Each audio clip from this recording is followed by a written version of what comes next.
Good afternoon, everybody. Let me get out of this real quick. I want to thank you to our webinar today with Big Dave, plants that do the heavy lifting. I am recording it today, so I did get that going. So if you have people that missed it, you will get a copy of this after. We'll send an email out to the group that signed up for it. So if you have someone that wants to hear it, they'll get a chance to hear it. So we're going to get right into it. Again, I'll have the chat open. So if you'd like to ask questions, feel free to jump in with a question and I will make sure that Big Dave gets your questions and we can get some answers. So let me mute myself and I will get you over to Big Dave. I hope everybody's doing good. Geez, it's hot, but it was cold, and it's going to be hot again, and then it was cold, and it's going to be hot, and it's going to be cold. I'm sure you're just as tired of this as I am. So it has definitely been a year of extremes. I will tell you here in Northern Ohio, we are about anywhere from 10 to 12 full days ahead. We use growing degree days, which is a system for tracking insect disease emergence mostly, but we are way ahead. So these freezes that we've been experiencing with growth that's way far out means a lot of recovering in the nursery, which is not the most fun thing to do, which I'm sure a lot of you totally agree with me. But we're going to get through it. It looks like we're setting ourselves up for a fantastic weekend. This coming weekend, I was able to slip out and look at some people in our local area. Even though the weather was bad, there were still people in there, still excited, still wanting to do things. So that's always good. So without further ado, let's jump into the list.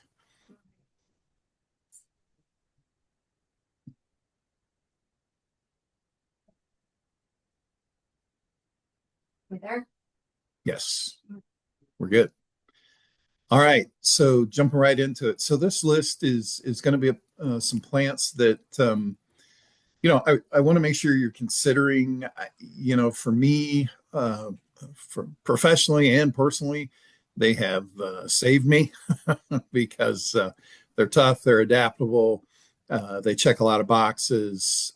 They usually look good all year long, so those are important. So we'll just jump right in it. When we talk sugar maples, we mostly talk about just straight sugar maple, but we do carry this one called Green Mountain, which was selected over the years. Does very well. Has a much better shape. Tends to have a central core, where sugar maples can get a little wild. If you give them room, they'll get kind of wild. They'll get multiple trunks, and you're dealing with those kind of things. When you're in a wood setting, they tend to be a little more straighter. But this selection, we really like growing it because it's just a better presence. You're not going to get a lot of broken branches out of it. Just it's checking all kinds of boxes. You're still going to have that great fall color, but it's all about the shade. It's all about the longevity of the plant. And this one checks those boxes. Right beside it is Amelanchier, Autumn Brilliance. It's always a contradiction in terms. Why do we call it Autumn Brilliance when look at that spring photo? So just white, white, white, and they are done. So the white came out fast and furious this spring. So landscape's done, the ones in my yard are done, the ones in the nursery are done, and they're starting to work on foliage. So it moved really quick, but they're a showstopper when they're popping out. Next will be the berries. So we're going to have berries. We're going to have berry set. I don't consider this one really a great pollinator, even though it can be for bees. But then it has for the birds, wildlife. Gets those berries. This plant here can be used for a whole bunch of different uses. It can be a specimen. It can give a little shade when you need it. It doesn't get too far out of hand. It's not a foundation plant, but it gives you a focal point, those kind of things, and very tough, very adaptable, handles all kinds of soils. So there you go. So let's talk about Cirrus. Cirrus is very popular. A lot of new varieties coming out. This one, Pink Heartbreaker, is one of my favorites. It's kind of I will call it like a semi pendula. It gets a really cool shape, in my opinion. It's not just straight weeper, it doesn't just go, straight down. It gets some shape to it, some interest to it. Fantastic bloom in the spring, but also very tough. It seems to go through the winters really well. The leaves are great. They stay clean, those beautiful heart shaped leaves. But for me, it's the shape, kind of semi pendulous, and the flower color there is just phenomenal. And Cercidophyllum japonicum, it's been around for a long time. I think that's probably the first plant I had to learn how to spell in college. Kelly, there you go. There's a thing to remember. So, and I probably did not spell it correctly the first time. So, but we tend not to think about this one. It's a smaller to mid-sized tree, does very well, just tough, just bulletproof. You need a little bit of focal point, you need a little bit of shade. You got an area where you don't want it to get out of hand. This one here, we tend to forget about this plant. And I think still today it has a lot of uses in the landscape. So wanted to give that one a mention. All right, some more trees. Kelly, can we scroll that? Oh, you can't see it. I can't see it. I don't. It's going to show. Nope, nope. No, I don't think it's going to show at all. But it's just a. That's just you see it. Yeah. Just a coffee tree. So, Clydastrus. Yeah, sorry, it was hard for me to see the photo. So, yeah, Kentucky coffee tree, Kentuckiana, great plants. You probably heard the old stories. When times are hard, you can, use it to make some coffee. It tastes nothing like coffee, and it's extremely bitter from what I've heard from people who have tried it. Um, I don't know why you ever would, but again, it fits that category that seems to be getting a little more popular. I know we showed you the big shade tree with the Green Mountain, but really people are looking for a tree that would fit in a certain space. This is probably one that we can go back to, right? And it's very tough, very adaptable. I don't know of really any disease or insect issues on it. So it is a great choice. Now, a different one here, which is why is that disappearing for me? Oak, Street Spire Oak. Street Spire. I'm sorry, the name keeps disappearing. There it goes. That's just my computer. So the Street Spire is a newer one that has come out. We have a couple different ones, but you can see here from the shape, that's the shape you get. This is out in our landscape here. So you can see how great that is, the shape that it has. It's going to fit those urban environments. It's going to fit those tough areas, those parking lot areas, all those kind of things. I've even seen them used as like tall hedging, if you really want to block kind of the distance, but you don't want something to get so big like a shade tree or anything like that. So great choice for this one. Okay, that's Forest Virginiana. So, a lot of people are using this out there. It's considered a native, so people are all over it. There are different groups that are formed up around them, and people love them, and they go crazy for them. But there you go. We just wanted to mention it. It is native.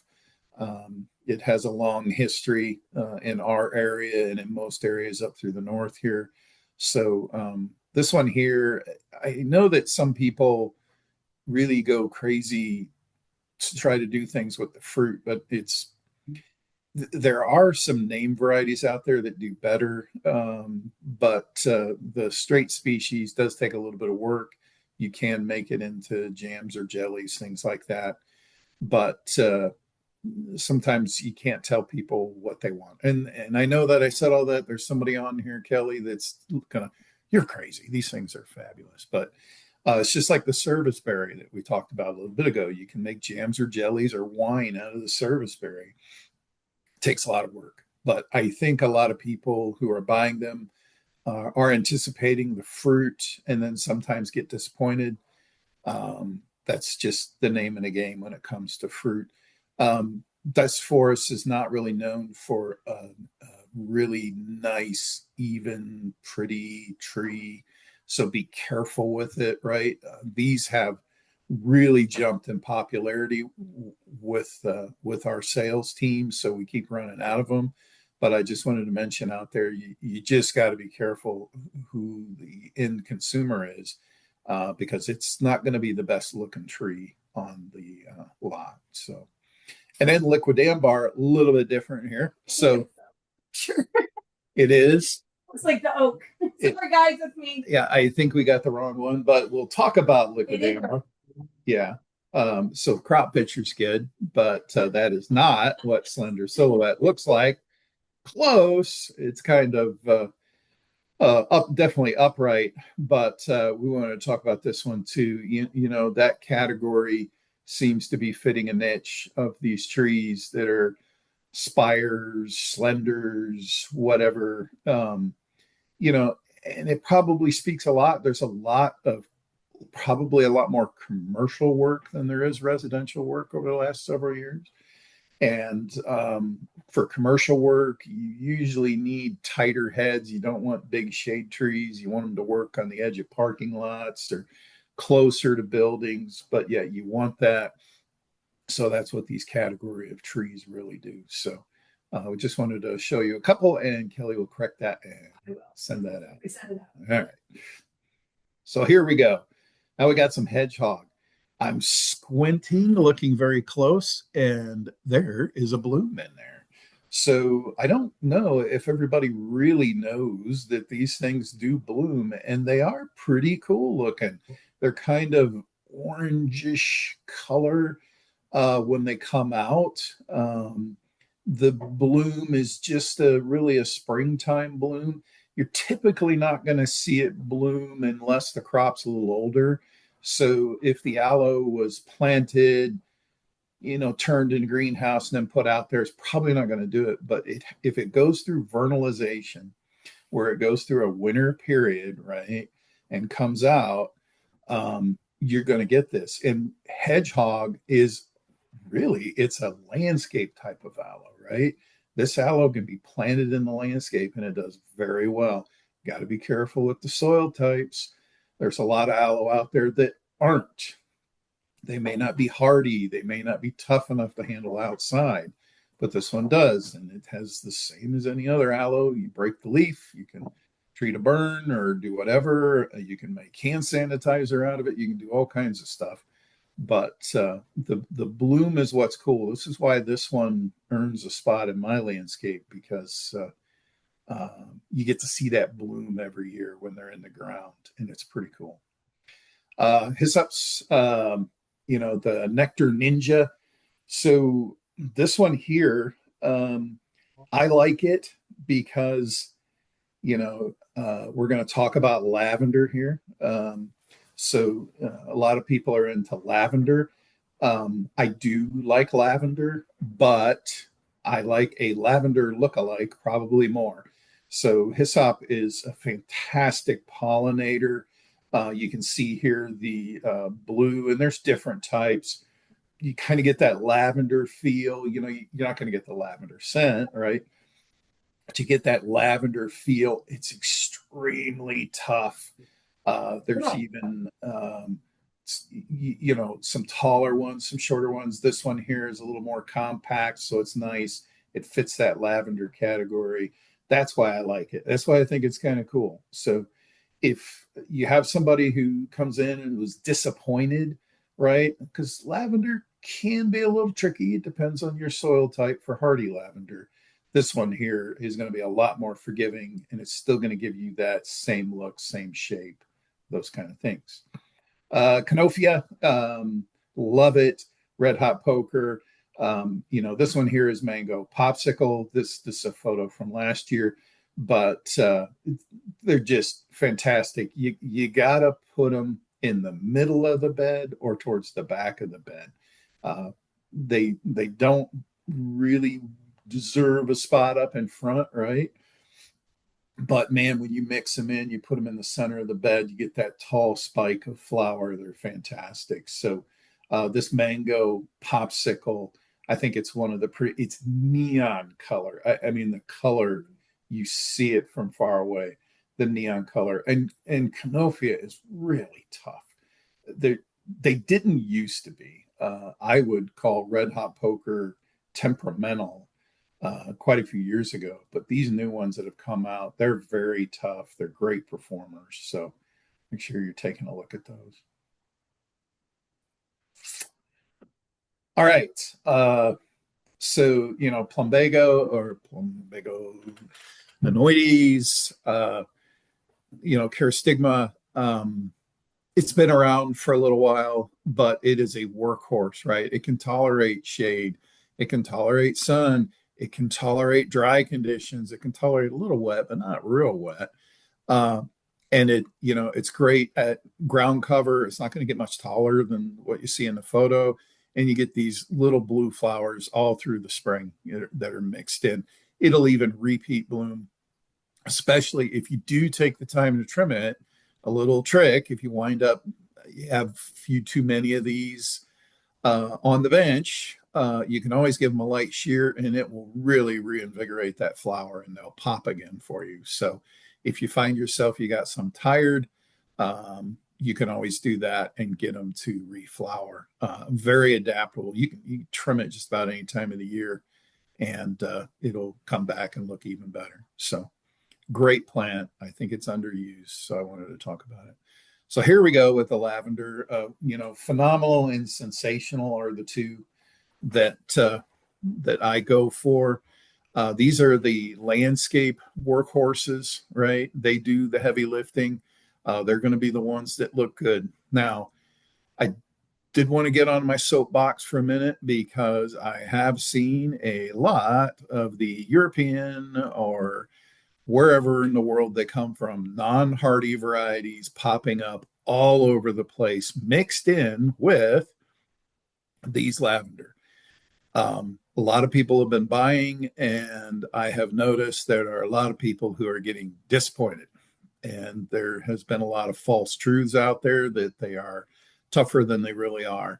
The ones I'm talking about. They do look gorgeous, wide flower at the top, and it flowers. It doesn't get the long spike with the bloom at the top like phenomenal does, but it looks cooler. It definitely looks better on a bench, right?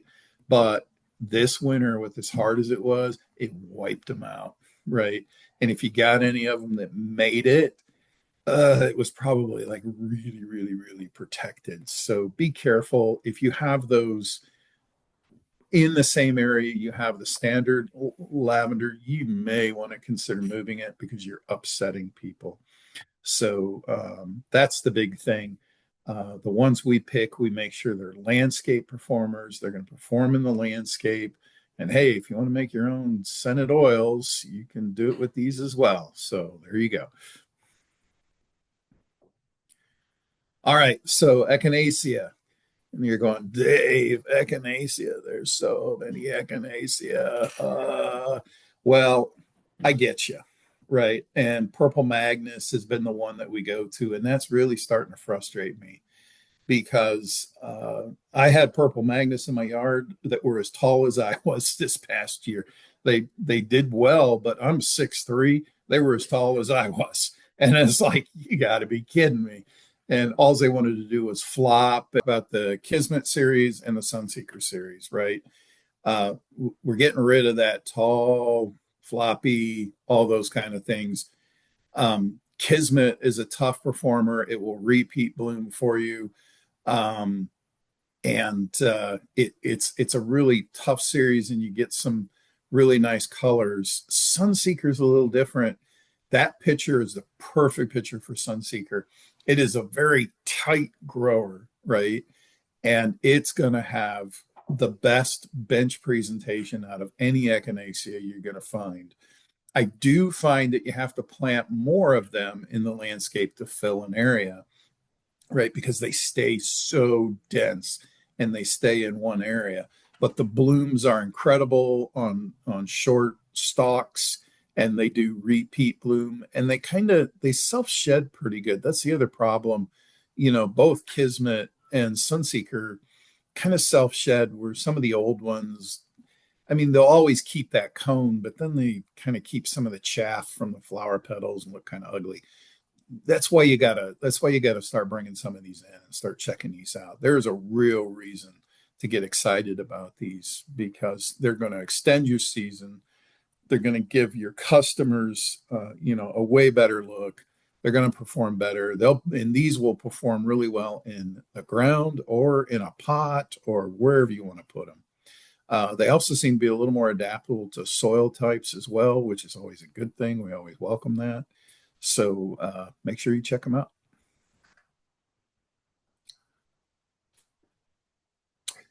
All right, so we're going to talk about epimedium.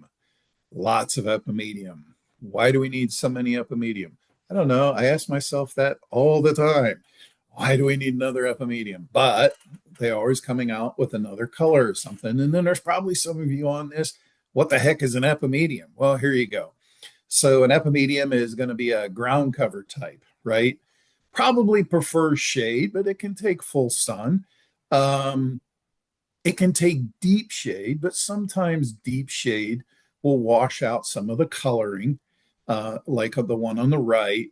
Um, and But the straight green ones, it's not going to matter. It's going to be fine, but you're always going to get those blooms. It can tolerate drought situations. It doesn't particularly like wet feet, but the site that I love for these is you got the established garden, you got trees, and somebody comes to you and goes, I can't even plant grass seed near my tree because it just dies. It just, every time I try to plant something, it dies. This is where epimedium comes in, right? It's going to you got to get it established, a little bit of water to get it going, but once it gets going, it will thrive in that area. It doesn't get out of hand though, so don't worry about it creeping in the lawn. It will not do that. Kelly, if you can advance, we got a couple other varieties of epimedia, I believe. Yeah. So you can see here we have we have the one with the variegated color, but then you have different shades of leaf color, but it's not so much about that, it's about the bloom. So you got the sulfurum, sulfur, that yellow color, and then you got obviously rubrum, which you can see there, and they're really cool throaty looking flowers. um Almost like like an orchid, almost, like a mini orchid flower. So they're really cool flowers. But you get a lot of bang for your buck with these. The big thing is it is a problem solver for those people. I hear it all the time. I try to plant something under this big old shade tree and it dies. That's where epimedium comes in. All right, Eupatorium, a little bit different, full sun, lots of sun. So we got a couple of different types here. Um, the Joe Pye weed, it is you can see, Kelly, are these fresher photos or are these photos from last year? Last year's photos, yeah. We got really good foliage going on in the nursery. Soon, not too soon, but probably mid-May, you're going to start seeing some formations of some of the flowers. But I wanted to prime you up for these because these things here are showstoppers. And when they start blooming, they don't stop until frost. They are the pollinators, the pollinators. They're the first. So the pollinators will go nuts for these. This is a butterfly magnet, right? This thing really should be called butterfly weed. We have a huge planting of them here at the gardens. when they are going, there's just masses of butterflies all over these things. And most of them are considered natives or are natives. So they do great. The flower color is mostly, purplish, pinkish, kind of those ranges. You get different heights, like you can kind of see from the photos. Some of them get bigger, some of them don't. Rosie Josie on the right gets pretty big, um, where the Euphoria and Gateway are kind of mid-sized growers. Little Joe, I never understood that name, but Little Joe gets kind of big. But little Joe gets big. But I think that what's cool about it is it's probably one of the first ones to start blooming. So it blooms when it's a little smaller, but it'll keep going. So yeah, make sure you're looking up Eupatorium, and it's really tough. It's adaptable. It's a native, checking a lot of boxes. It's doing the heavy lifting. Monarda, probably one of my least favorite perennials. Dave. I didn't say that, did I? I did, but I've been complaining about Monarda for a long time, but the breeders are doing much better. The biggest problem with Monarda is it. Some of the older varieties tended to get different types of mildews on them. So right when it started looking really good, and right when it started to bloom, the mildew would come in and attack the bottom leaves, and then there was no leaves at the bottom. You had the beautiful flowers still at the top, and you kind of went, eh. So these two here win my award. They seem to have, and you can even see from the photos, these are from last summer. They have great resistance to mildew. Some of the older varieties would already have really bad leaves at the base, but you can see here that's just before they started to bloom. Fantastic looking foliage, glossier foliage, which I think helps a lot, helps resist that mildew. And they got some fun names. My granddaughter loves grape gumball. Um, so she it's I don't know how old she is, 3.5, but she remembers that name, because it's fun. And then you have bubblegum blast there. Those two are great. And Monarda is fantastic bloomers, color, lasts a long time. But just be careful. If you're going to bring in some of the older ones, you got to watch how you treat it. And it has to have some kind of spray program. And, they have to dry out. That's the big thing too. They can't stay too wet in the morning or get too wet, so you need full sun to keep them dry, but these here do much better. So ferns. Hay scented fern. I never heard of that thing. So hay scented fern, that is like the number one fern for mostly a lot of commercial work. I don't know if a lot of residential people know it, but um, it has no problem going either way. But man, does it go to commercial work and does it go to restoration work? It is a workhorse. It is a heavy lifter for those things. That's why it's on here. We have to go through a lot of steps, and every grower that grows this has to go through a lot of steps. Just to let you know, it is a difficult one to get going. But once you get it going, and once you get it going in a 1 gallon, it will take off. One that I don't know if a lot of people know and is a native, right? They call it New York. It pretty much grows through all of New York State, but also you can find here in Ohio and all different other states. So it's really considered a native for the northeast, north central part of the country. It is a great one as well. You can see there it's going to get a little bit taller and a little bit darker. Where hay scented is always going to have that light color, and it's not going to get much taller than what you see there. So, two different choices, very tough. Why not use the natives?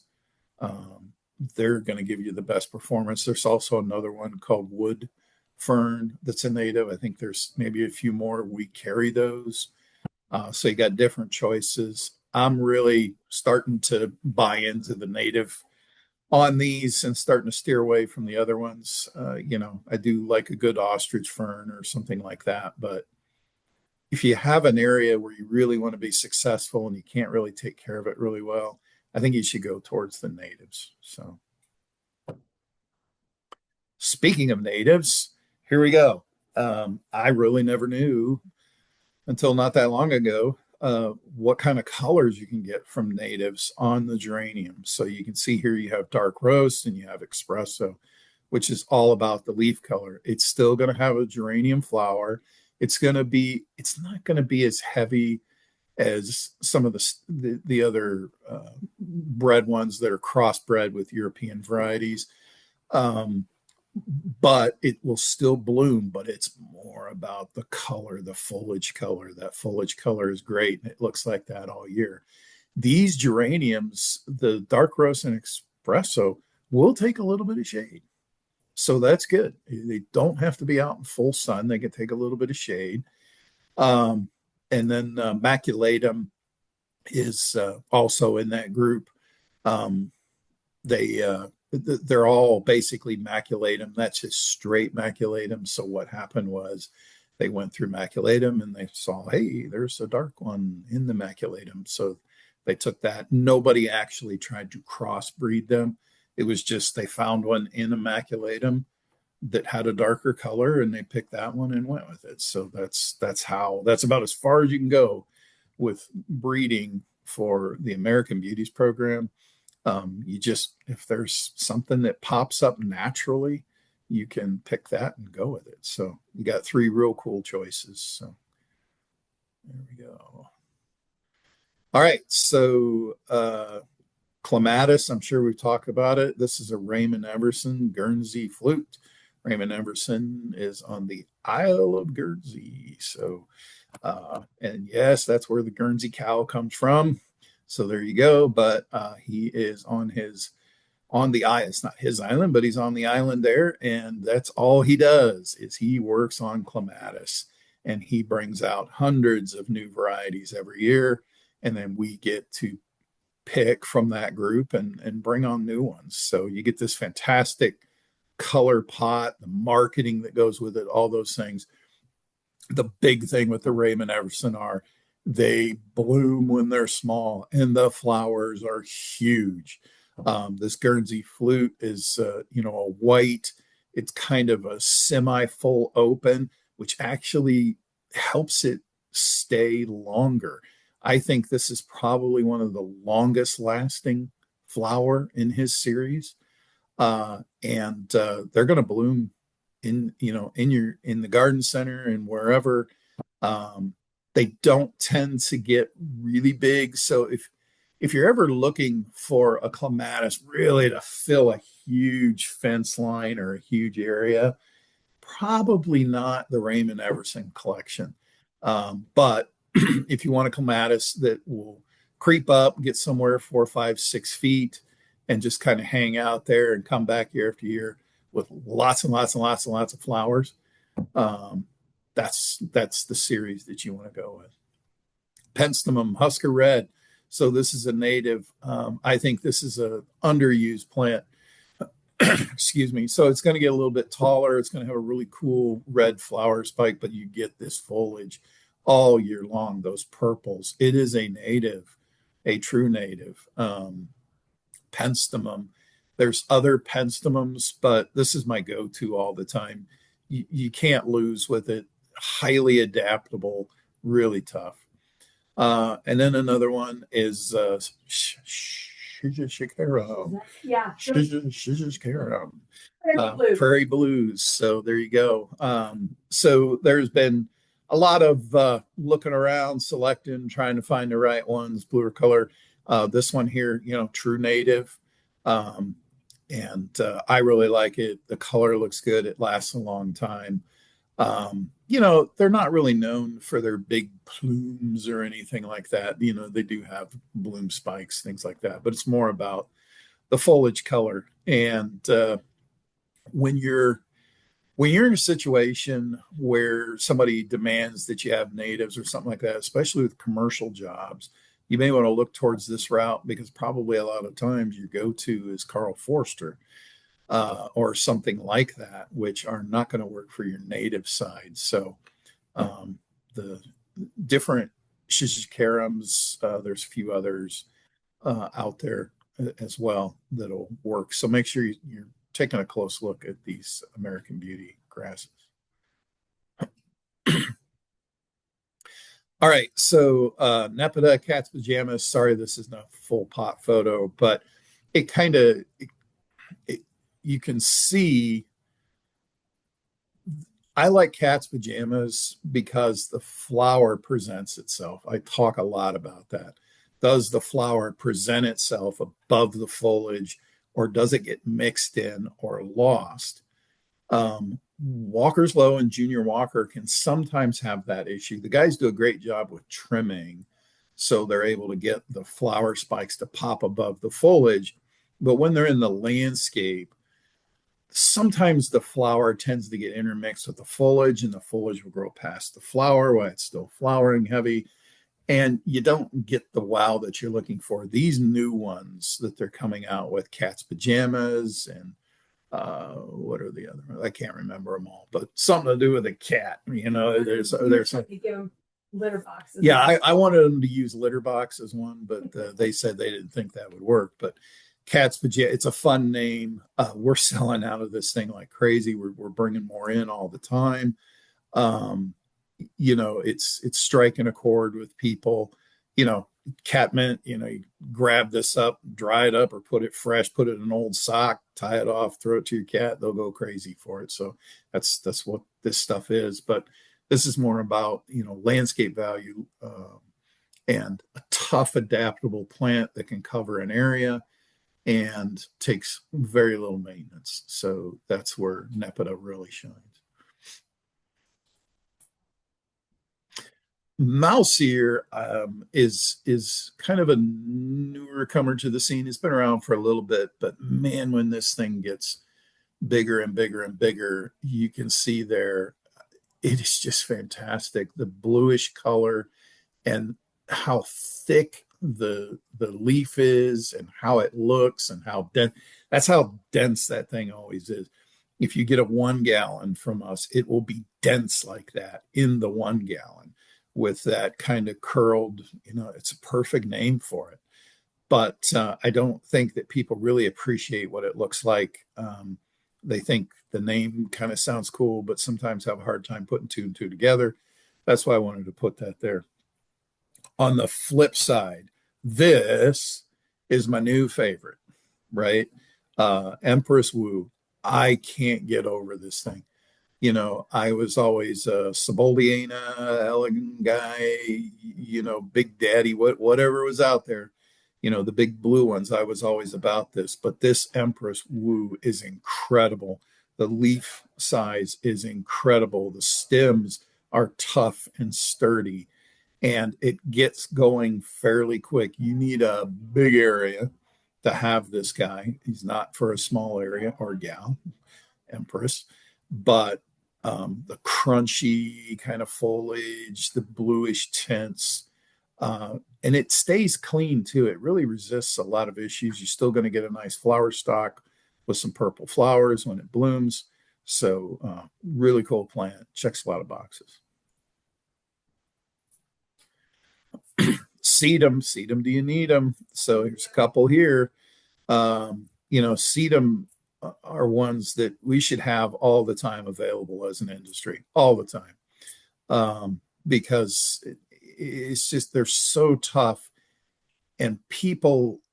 I do feel bad for people that really want to be in the horticulture, but yet they always say, I don't want to do it because I kill everything. I don't want to do it because I get disappointed. You got to have these sedums around, especially these new ones, because they're tough and people can be successful with them and they can plant them in a wide range of areas. This dazzleberry one has a little bit bigger leaf. It's purple, and then this is what it's going to look like through the summer when it blooms. Angelina's teacup has that really cool yellow, and on and on and on. I don't know, Kelly, I haven't counted for a long time how many we have, but we have any variety you can, or any color probably combination you can think of. There's some really cool stuff out there. You have to keep these around and you got to keep good numbers because don't just let somebody flounder. You know, if they're having trouble, steer them towards sedum, encourage them to be in horticulture and be better with it and give them a win. So, Spigelia. Um, Feels like I'm at an Italian restaurant. Spigelia. Here we go. Spigelia. So I don't know if a lot of people know Spigelia. So we have Raging Cajun and we have Little Redhead. Those flowers are so cool. And they bloom for quite a while, kind of late spring through early summer to midsummer. They're not going to bloom to the fall, but the new varieties are tidy. They're neat. Straight Spigelia can get really, really big and doesn't bloom as much, but that's where the breeding comes in, right?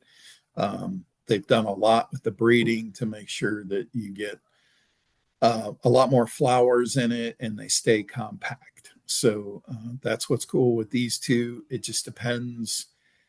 I know it's kind of hard to tell the difference between the two. Raging Cajun has a bigger flower. It's hard to tell from the photo. Uh, and there's probably going to be 6, 8 inch difference in growth height, not quite a foot difference in growth height. So, Little Redhead, if you need it to be really, really short and you kind of want to spread more, you go with Little Redhead. Raging Cajun, you can put those in a mass of 3, 5, 7, and they're going to look like, something major happening. So, Sambucus or elderberry. So, you got to have some elderberries. Hey, I could use that. It's not your grandma's elderberry anymore. Yeah. Look at that. So you got Black Lace and Black Tower, two different programs. You got Proven Winter and you got Plants at Work, which is our house program. Black Tower, just like it says, it's going to get tall, right? So it's going to be a little more upright. It's still considered a shrub, but it's going to get tall. Black Lace is going to be more of that kind of mounding habit with that fine foliage. They will have berry set. You know, that's not what it's about. It's about the landscape value, but it will get berries on it. And I would let these berries go for the wildlife. The birds really love them. They'll go after them, eat them up. So, but two really good choices. And, Sambucus is really adaptable for soil types. It's a weed. Some of the best areas where they grow the best are heavy clay soils. They actually use, Sambucus elderberry a lot when it comes down to it's in these reclaimed mining sites for a plant to work in a mining site. So you got a tough area where you haven't been very successful. Um, might give Sambucus a try. All right, so Toy Soldier, we really like this. Everybody loves it. It's kind of a nichey side to the oak leaf hydrangeas, but this one here is probably the cleanest I've ever seen. And if you've grown these, you know that you can get bacterial spot on the leaves. And it's a plant that is an understory plant that should be planted in the shade, but if you put it in the shade, it'll get bacterial spot in the leaves and yada, yada, yada. So it can be a tough one to be real successful with, but this one here, um, don't let the name fool you. I'm not really sure how the name came about. It's coming out of some Canadian breeding, but it is not small. Okay. It's going to get up there. It's going to get the same size as Alice would, maybe a hair smaller, but it's going to get up there. But this one's about clean foliage, nice blooms, really nice plant. That's why we have it. That is this year picture. That's a this year picture. Look at that. Look at that. That's fantastic. I mean, so yeah, if you struggle with that, if you get frustrated with Alice, bacterial spotting, and that, and I don't want to just focus on social. There's some other varieties out there as well. But Toy Soldier will give you that white flower that you're looking for. If you really want that Alice look, I kind of go, hey, you should give this a try. And then another one, which is a Willoway exclusive, is French manicure.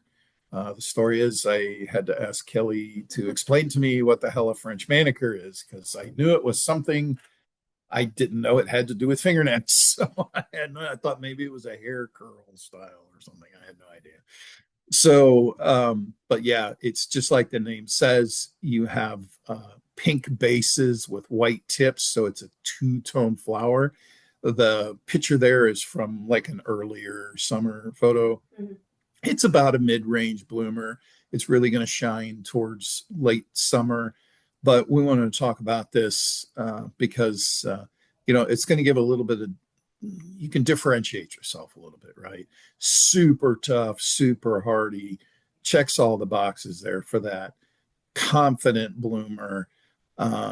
You could trim it back, do whatever you want. It'll come back. It doesn't get too big, definitely smaller than Limelight, probably about the size of maybe Quickfire. I hate using that comparison because it's not an early bloomer like Quickfire, but probably that size when it gets big. So make sure you check that out.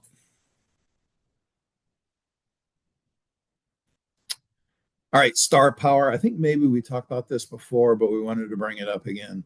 Star Power, this is coming out of some breeding. Johnson Nursery, Mike Yanni. If you know the names, they are up in the tundra. They are up there in South Dakota and North Dakota. And this one here was up in North Dakota. And I love listening to the story from Mike Yanni where he goes, we had a bunch of arbs in this field, and these deer just destroyed the arbs over the winter, just came in and munched them all down. They wouldn't touch these things with a 10-foot pole. Super tough, tip blight resistant, very strong pyramidal grower, and really good deer resistance. So if you have a situation where you need an arb and the deer are like crazy, it doesn't even matter. If deer are really high pressure, they're going to go after green giant. They're going to go after the paniculatas. If you have that situation, try this. Try Star Power. It's kind of new out there. It might have been around here and there for a few years. We loved it so much we brought it on. We'll have them while they last here. We got future crops coming, so it will be in our production going forward. But I just love that because it checks so many boxes and it's so tough. ITEA, Little Henry, been around for a while, but I don't know. Sometimes people think of ITEA, sometimes they don't. It's kind of the silent workhorse out there. ITEA is. So, you got to mix these in because you need some fall color, things like that. But it's a great time to start planting them now. Get them mixed into the landscape, get them mixed in, get people to think about that because they really need an all season landscape. And that's where this one really comes in. Okay, so Aronia, low scape mound. So we've talked about this before. Roost grow low. I'm not a big fan of Roost grow low, but I know it checks some boxes. It fits things. Aronia is considered native, even though this is kind of this has gone through heavy selection. It's not really considered a true native, but it's still native. Gets a fantastic amount of white blooms, which are done now. And this one here takes maybe a couple of years before it really starts to set berries. So you're not typically going to see berries on it when it's in a container, but once it's planted and established, it'll start having berries. So be careful how you sell that aspect to this. But it's more about the shape, it's about the utility, it's about how tough it is. Fantastic plant for erosion control, wide soil adaptability, tough, and you may want to bring it up if somebody's really hung up on the grow low. Depends who they are. If they're a neat, tidy kind of person, they should probably go towards this. because Rolo can look a little ratty, a little rough at certain times of the year. Deravilla, Kodiak Fresh. There's the whole Kodiak series. Kodiak Fresh is my newest favorite. Every year they come out with another one, and I go, "Oh, that's my new one." But Deravilla, I think is kind of an underused plant. More, it does have a native range, but it's more up in the east part of Canada, maybe upper New England areas. You can see it every once in a while. But this breeding comes out of proven winners, and I love the whole series. They're very tough, especially if you have a situation where you're having trouble with Weigelia. This will give you about the same kind of shape, and they come in different colors of foliage. The flowers are small to inconspicuous, so it's more about foliage, but you do get a little bit of flower. Coquetzia always had trouble in the landscape, kind of went out of favor. The new ones, Jolene is very tough. It'll look like something. It's a little bit more uniform, but you can see from the photo, it needs some trimming every once in a while. The great thing about this is, you get that flower and it is really good with deer resistance. So that's a good one. All right, Syringa Bloomerang, pure pink. Um, this one here knocked my socks off. It is a winner. They really knocked it out of the park. Like we talked about before, flowers presenting above the foliage. Sometimes dark purple kind of gets mixed in, and a lot of the Koreans get kind of mixed in with the foliage and the flower. This one here goes, it presents right up the top, and look at the amount of blooms on there every time. I see the bigger ones; they are so loaded with blooms, and really good fragrance, and really tough. And Kelly, that's a today photo, right? Yeah. So they're just starting to think about it where French lilacs are out full and almost done in the landscape. So, it's going to bloom about the same time as dark purple, but it's pure pink. But it's not just about the shade of color, it's about how it presents, it's tighter growth, the flowers presenting up above the foliage, and the mass of color it will bring. Ballet is a little bit different. I would liken ballet's growth kind of between like a Miss Kim and a Korean type. It's kind of in between. So it's going to get longer stalks of flowers. You can see there, that's a very good photo that kind of shows you how it's going to bloom. Great flower presence. It does bloom later, right? So it gets you past all the frost and freezes for the most part. Very striking color, but very neat. A lot of the lilacs, it doesn't matter if it's a French hybrid or a hyacinthfolia or any of those kind of things, they can get big. They get huge. So they don't fit everywhere. They're not a foundation plant, even though I see people trying to do that.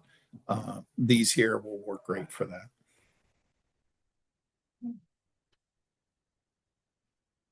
All right, we'll throw some arbs at you. So private jet, we've talked about this one before, but it is jetting along, and it was one that we like because it definitely tends to have a central leader. It's a fairly quick grower, definitely right up there with Green Giant, but it doesn't get those inner node stretches, right? And that's what we really like about it, because Green Giant can kind of stretch and the bottom looks really good, but the top's kind of thin. They're kind of hard to find a balance. These, you're not going to have that issue. And another one out there that's kind of on the fringe is Thin Man. It is not going to get a whole lot wider than that, but it will get tall. So if you have an area where I loved an area where somebody used it. They had a second story and they had about 10 feet to work with. And the person said, I don't want my neighbor to see me through the second story. But they only had so much footage. This one here can check that off because it's going to get tall enough to screen off that second story window. but yet not eat up a lot of real estate at ground level. So that's kind of cool. That one's Thin Man. Father Gilla, for me, Father Gilla was all about the bluish colors, but man, did we have a flower this year. And probably, we should have had a flower picture in here. Yeah, I forgot about it. But if you didn't get to see, I think they're still flowering a little bit out there. It was fantastic this year. They look like a willow flower on steroids or Bottle brush, a little bottle little bit of brush. Yeah. It's vanilla scent. yeah, they have a really good scent. So Kelly says, I don't know, I avoid that. But it we don't normally think of that, but it was fantastic this year. It's usually about the foliage color and then the fall color, obviously. Those deep red colors in the fall. Sorbaria cherry on top might be one that you don't know a lot about. It is a Sorbaria, but it looks like a sumac, right? But it's not a sumac, it's a Sorbaria. So you're going to get these really cool foliage colors through yellows and a little bit of green with reds and oranges. And then it's going to get this sumac looking flower at the top, just brilliant red. And it will dry on the top so it doesn't go away. And it lasts all through the rest of the summer and fall. And it looks great. It's got that velvety, antler velvet kind of sumac flower to it, but in a super tight, compact package, right? I just don't think a lot of people know what it is. And I just wanted to get it a shout out. It is a plant that probably should be used a lot more. You're missing out if you're not getting some of these in. Last one. So we got some rhododendrons. So rhododendron, these. Okay, so this one is the Holden's. So this one here, you can see pink flare. You can see the one on the right is fully opened. And then the one where it's just got the buds going. These Holden rhodies were bred for toughness. I think I talked about them before, but just to remind you, these people at Holden Arboretum, they tortured these plants.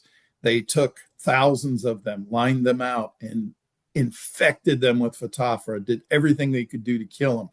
Took the ones that survived, crossed them, did it again. In the last genera, they actually would dig moats. I literally got to see this. They would dig moats and pour infected Phytophthora water in the moat around the plant to do everything they could to kill it. And then from that, they came up with this series. This is 30 some years of doing this. And it's coming out of a long history of rhododendron breeding out of the Holden Arboretum. And we get to take advantage of that. So there's different colors in the series. This one we love, pink flare, but there's other colors. So make sure you check it out. Well, I hope you found this informative. And look at that, Kelly. I wound up 30 seconds to spare. So I thank you all for joining. Like we always say, if you ever have any questions or need any kind of help, just reach out to Kelly, get a hold of me through Kelly, whatever you need. We're here to help. And thank you for spending your time with us.